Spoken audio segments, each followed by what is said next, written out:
All right, welcome back. Hope you enjoyed your brief getaway. We've got 3 more speakers for the rest of the afternoon, and then we have a roundtable conversation. Hopefully you're enjoying the content so far. Our next presenter is Julia Caffrey-Hill. Julia is going to be talking about important issues around accessibility and usability, and how to select accessible or usable interfaces. Julia joins us from just up the road. She's a web services librarian at the Towson University Library here in Maryland. So, Julia, we see your slides. Should be able to hear you. You're all set to go. Excellent. Thank you, Todd. I'm excited to be here today and share a bit of what I know about this topic. So I'll dive right in.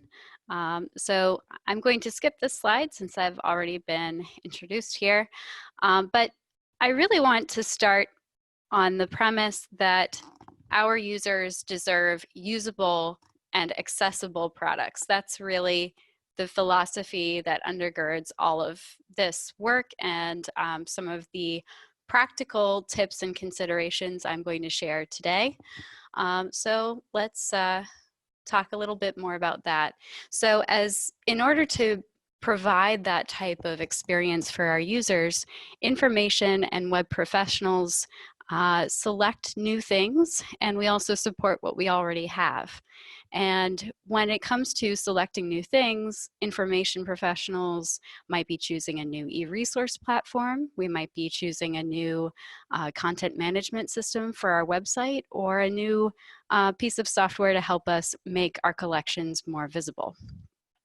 And so I'm going to focus mostly on that selection process in this talk. And when we do this activity, we have an awareness or expectation that the products that we choose will change over time. We also, especially in the acquisitions world, are undergoing concurrent trials of multiple products. And this is also true of web professionals. We might be asked to include or build in new features or new functionality into websites and have a number of different requests coming through at any given time. And I think that I caught some of Andrew's talk and loved hearing about the usability testing that's behind a lot of their prototyping processes and throughout. It's really excellent work. I also recognize that not all of the information and web professionals in our community can test with end users as part of the selection process. So this talk is really in particular with those professionals in mind.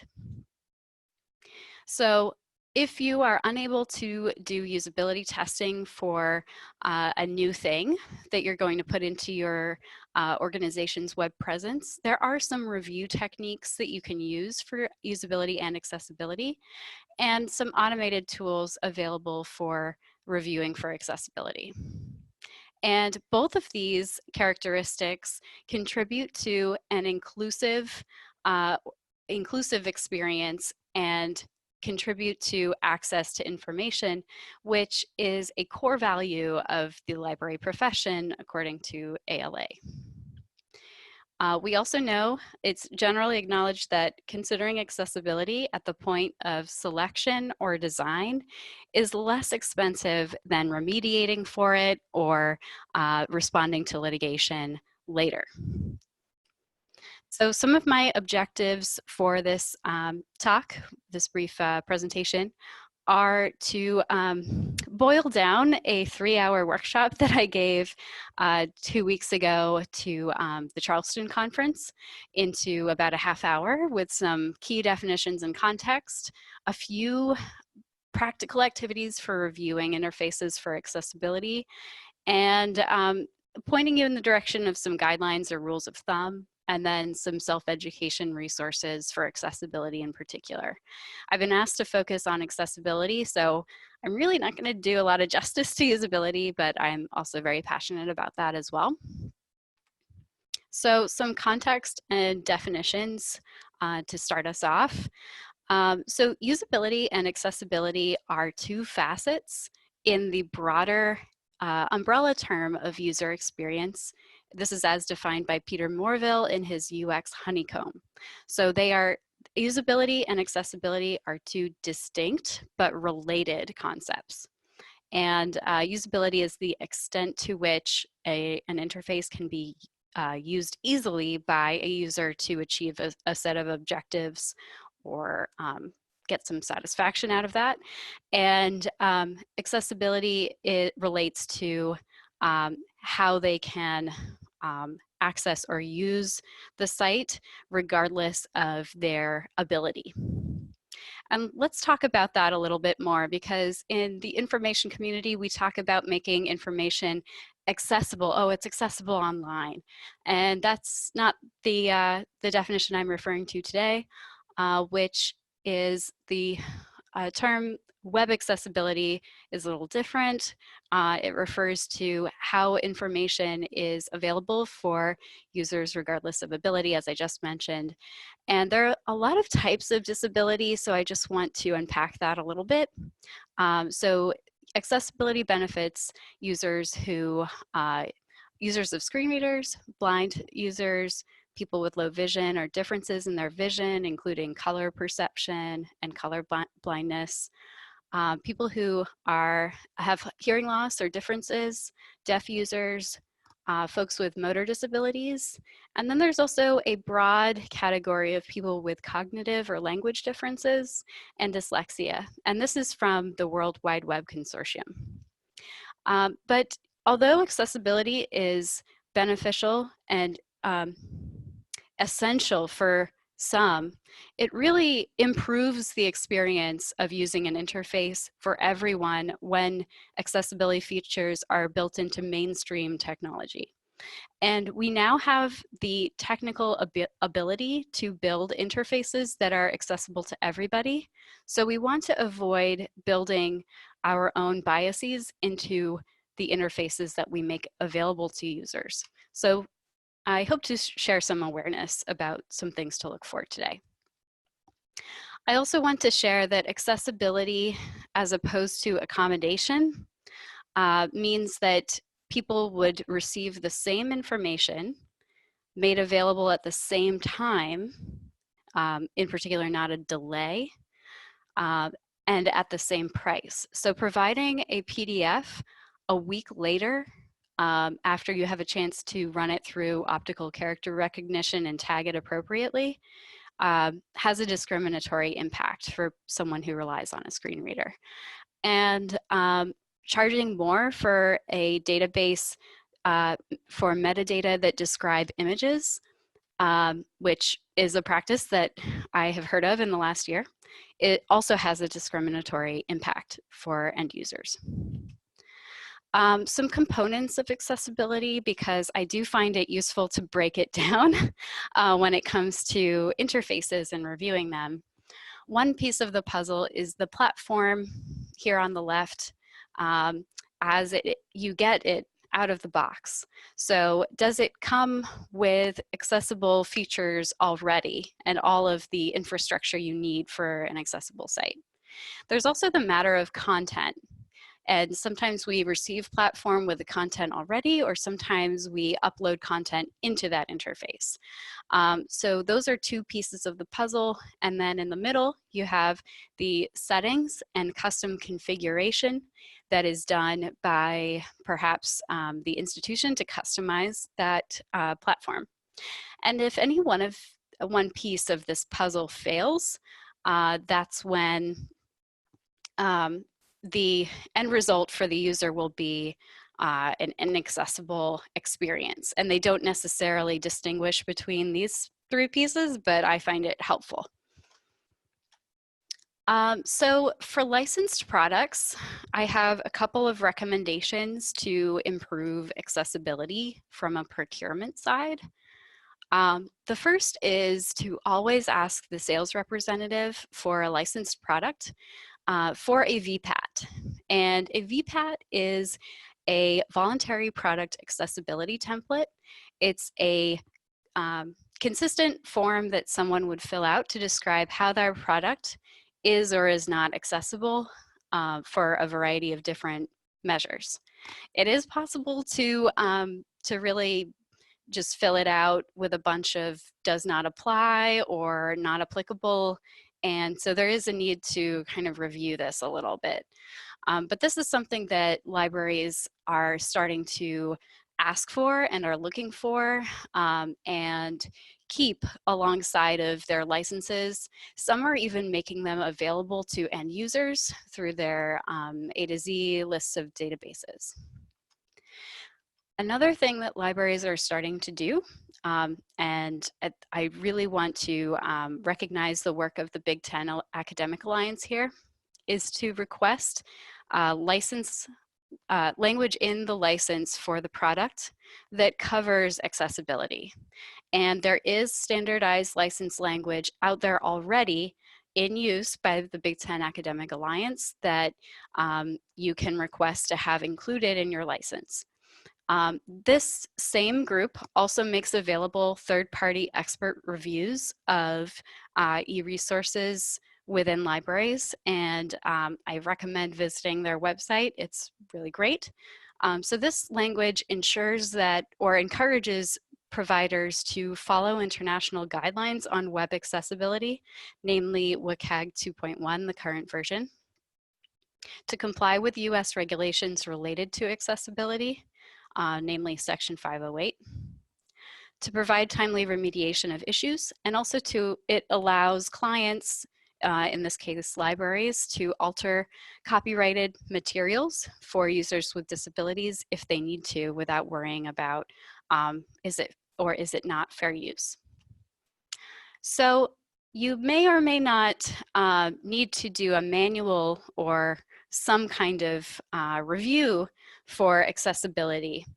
And so I have a bit of a flow chart for whether or not this needs to be done. You may not need to do it. But if any of these bullet points apply, this is when I recommend reviewing whatever it is for accessibility.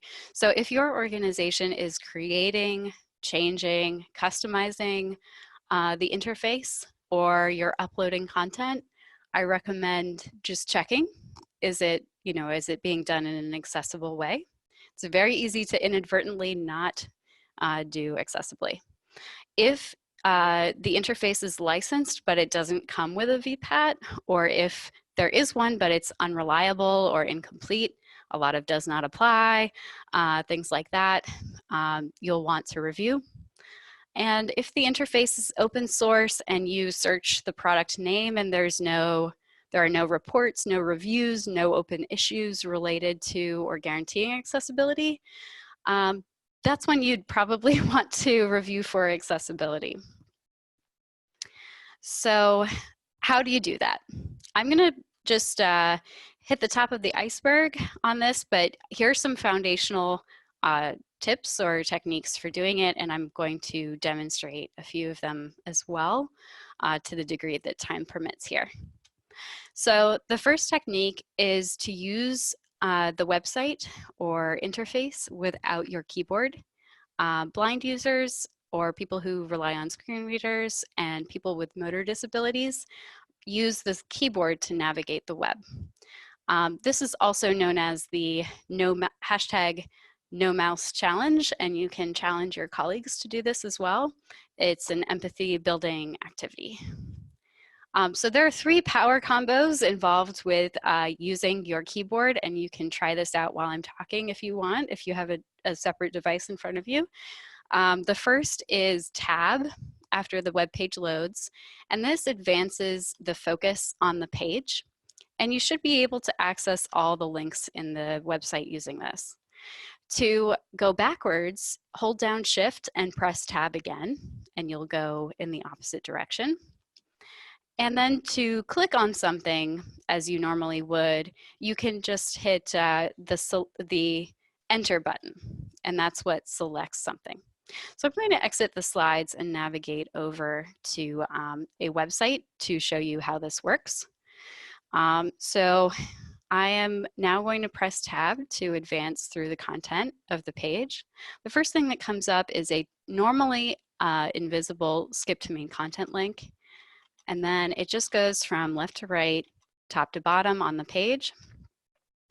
And it skips the heading text and paragraph text and just goes to things that I would be able to engage with or select. And now I'm going to hold down Shift and press Tab again to move forward. And now I'm going to press Enter on something just so that you can see that it takes me to a new page. So that's the first technique in a nutshell. Oh, I can show you with no intent to shame anyone. For training purposes, I'm going to show you a website that does not work well with keyboard only. The National Archives website here, archives.gov, has what's called a keyboard trap, which means once I engage with this section, I can't go anywhere else on the page. Or I interrupts the flow. So I'm just going to restart the page for a second here. So there's the skip to main content link, although the color contrast is pretty bad. Logo, that's great. Blogs, and then here's the keyboard trap right here. So if I highlight this, the menu expands and then it disappears completely and I get put back to the beginning. Now there is one workaround, is if I press Shift Tab, it goes to the bottom and I can get around there, but this is not the way this was intended to be designed. So that's an example of an inaccessible website because of keyboard focus. So I'm going to write them a very nice, courteous note later, just so you know, but that is an example of what you should not see. The second technique that I want to share today is an automated review tool. Now, there are many automated review tools out there. This one I think is great if you're a beginner and if you are comfortable doing one web page at a time. So this one is called Wave, and it's the university, Utah State University is behind this one. So, and they also have a extension for Firefox and Chrome, and they recently redesigned their this whole experience a couple weeks ago, and I'm pretty excited about it, actually. So if I'm going to pick on my own website now. So if I am here and I press the Wave extension tool, I can see here that I have 0 errors and 1 contrast error, and then I have 2 alerts. So if you have a site that has 0 or 1 errors, I think that means they're working really hard on this. If you have, I mean, now I know I have 1 contrast error and I have some work to do on this. So this shows like accessibility is a continuous ongoing effort. It's not an end destination. Another thing I want to point out is ARIA. I've heard recently that of one vendor that's trying to say, you know, we're working on our accessibility. Our strategy is going to be to add ARIA. I don't recommend, that's a big red flag. I know from Catherine Dybel of the Code for Lib community that using ARIA is something you should avoid unless you have interactive content or it's a something that is very easy to misuse or abuse. So if you see a site that has about 300 ARIA or over 200, it might be a bad thing or show an over-reliance on that. So I'll let you explore this and I encourage you to do that. I will also, I'm not going to name this library, but this is one that I ran this tool on recently that has 33 errors. And that is just the highest I've ever seen, and it made me really sad to see it on a public library website. Clearly not thinking about accessibility at all. Okay, so the third technique and I had to prepare quite a bit for this, so I hope it goes well, is to use a screen reader and make sure that all of the content or information and its operability, etc., make sure you can access and engage with it on a screen reader for those key tasks that are important for the resource. This is the most thorough of the techniques that I'm presenting today. There is upfront learning involved. And for that reason, I recommend choosing one screen reader on one browser and sticking with it. But I do think that it is very much something that anyone can learn how to do. So I like to use NVDA, which is a free standalone application, and I use it with Firefox on Windows, and I also use a add-on or a plugin called Focus Highlight. Because I am sighted, the Focus Highlight helps me follow where the focus is visually on the page, so I do recommend that. So this is the drum roll where I find out if I can, use this. So let's see. I'm going to start it up now, and we'll use it on our flagship website here. So just starting it up here. Welcome to NVDA. Okay, so that robotic voice that you just heard does take some getting used to. It's picking up on text and also describes the features, the interface features for someone who is blind. So I've hit mute for right now by holding down my control key, and I'm just gonna hit OK. I also like to use the speech viewer because I'm one of those folks who really prefers to use captions whenever I'm watching TV or movies. So with that, I'm now going to let it rip and let you listen to it. And I'm going to use the same keyboard combinations. So here we go. Restart here. Towson University, Maryland's University of Opportunities. Clickable banner landmark Towson University visited link. Navigation landmark Tiger Athletics link. Support to link. Quick links link. Navigation landmark alumni link. MyTU link. News link. Library visited link. Okay, so that is all the demonstration that I have time for today. So I'm going to go ahead and exit NVDA here. That is how it should work. And this technique is where you'll find a lot of issues with a lot of the software that we depend on in libraries, a lot of the web-based interfaces. So there's so much innovation that can happen with making our interfaces more accessible. There's a lot of room for growth. So with that, I want to transition into some guidelines and rules of thumb for accessibility and usability. Just going to skim the surface on usability. There are a set of 20 principles named Laws of UX by John Jablonski. And this is a wonderful website for someone who wants to learn more about some principles. There are some that are kind of counter to the previous talk about the sophisticated user. So that could be a really interesting debate. And then there are also the 10 usability heuristics by Nielsen in 1995. And these have aged incredibly well.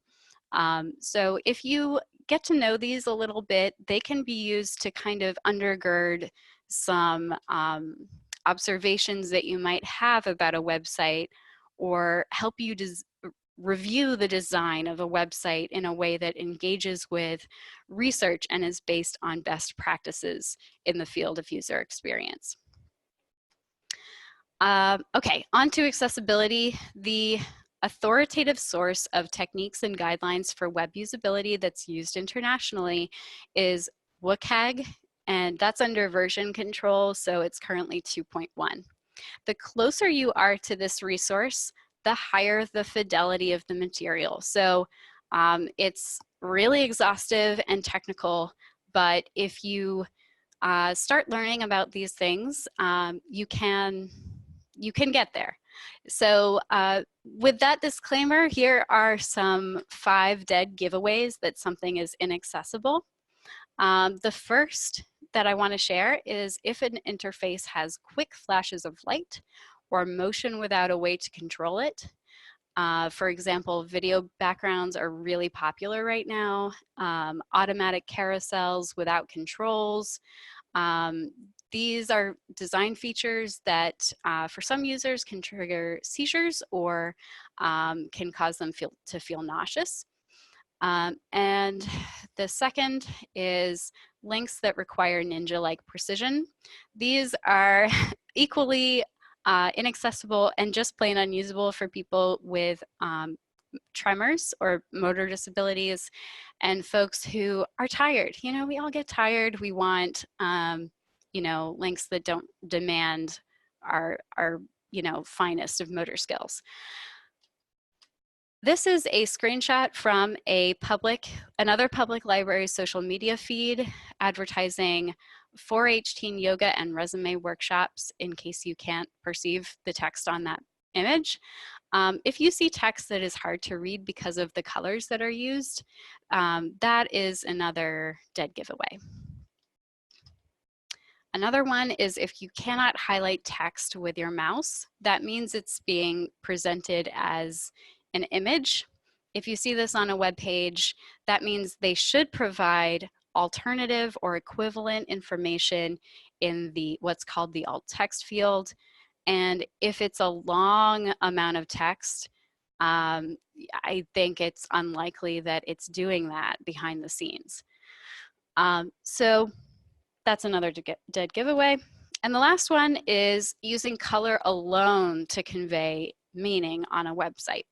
So here's an example with showing red that's indicating that the email that's entered is invalid.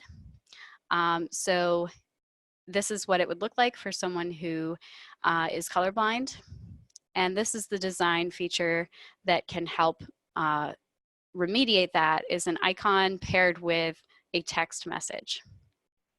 And with that, I want to leave you with some self-education resources. There's so much more to this topic.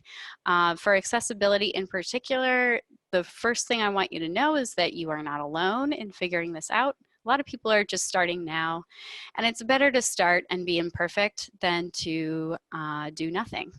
And here's a list of resources in order from most basic and fundamental to more advanced and professional. And that's all I have. Thank you so much.